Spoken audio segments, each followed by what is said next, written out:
How's it going, guys? It's ZDEyE here. So today I definitely wanted to discuss regarding Starfield. Now that the early reviews I think will be coming out actually tomorrow as I'm recording this video, a lot of anticipation are actually riding on this game, especially since Microsoft has not had a proper win for the past, I'm not sure, let's just say a past decade.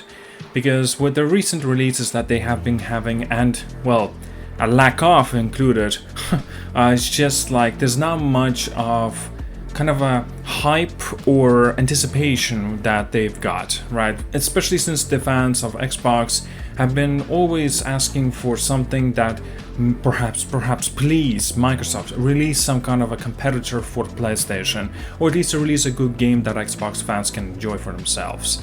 And as such, that Starfield is running on this such an incredible and ginormous hype train, and it's just kind of like a one-time deal, sort of. Like, even this game comes in and it kind of shocks the world, but also, is this just going to be one shocker of a world and that's it for Microsoft, kind of one win? You know, you kind of be thinking about, wait, where's the rest? Where's more games that are similar scope as Starfield? Now, of course, a lot of people will say, well, it's unrealistic to expect that since Bethesda had about, 6 years or so to develop Starfield, and that the development had to be put into it with the amount of resources and manpower. But yet, you know, a lot of developers would be also saying, for example, that it's also unrealistic to expect that kind of a scope in gaming as well. I say bullshit. I say, what about Baldur's Gate? What about that? Like, I've actually seen a lot of developers saying that it's unrealistic to expect that kind of a, quality in terms of the quantity in the world. No, that's just excuses in my opinion, at least. Because if you have enough manpower and you're trying to strive towards something and you achieve it, well, that's fantastic. It means that you were able to meet the standards. But if you cannot meet the standards, well, those are just excuses.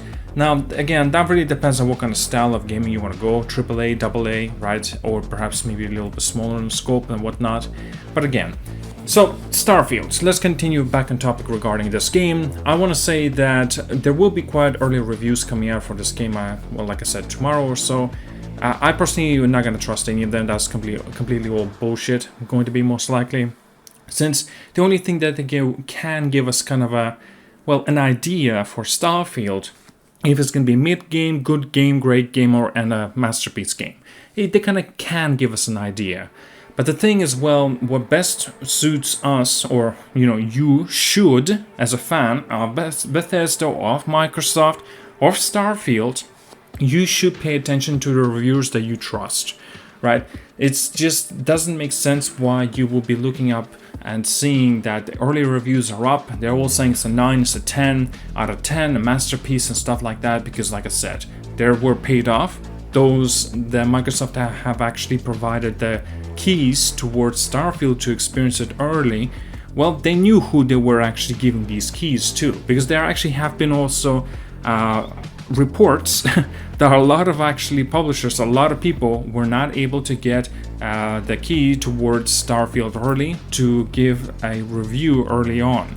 And of course for good reasons, because maybe they were a little bit too critical, such as SkillUp as an example. He is one of the more trusted reviewers. Now sure, some of his games maybe I don't agree with, but he is in general is a critic, and he's a good one. He actually says no bullshit, goes into the negatives, goes into the positives, and I respect that. You see, and he doesn't even give out their scores because it doesn't make sense. Scores are, what is a 10 out of 10 game, right? And you say Grand Theft Auto 5, even though it has its faults, it's a 10 out of 10 game. But for a lot of people, it might not be a 10. You see, scoring isn't exactly a good idea to base your judgment on this particular game. And such as that, best thing to do is perhaps seeing a conclusion and bullet points of the positives and negatives, the cons and pros. And that's what I want to see from Starfield. And that's why I said I do not believe the early reviewers that are going to be reviewing this game and putting out the reviews for this game. The best thing to do is wait until a lot more reputable and credible reviewers are going to be reviewing Starfield. And as such, but I'm not gonna deny that a lot of people are gonna be picking up this game. I'm not gonna deny that. I'm not gonna say you shouldn't, because there are always going to be people that are more maybe casuals, maybe even more hardcore fans. They just don't give a shit and they're gonna pick up the game nevertheless. That's fine, that's cool, right? You'll be expecting this game to be fantastic. You want to immerse yourself into this world, or worlds, I should say, right? In plural. And as such, I'm happy for you. It's fantastic. I cannot wait for you to experience this incredible adventure. Hopefully that this will be.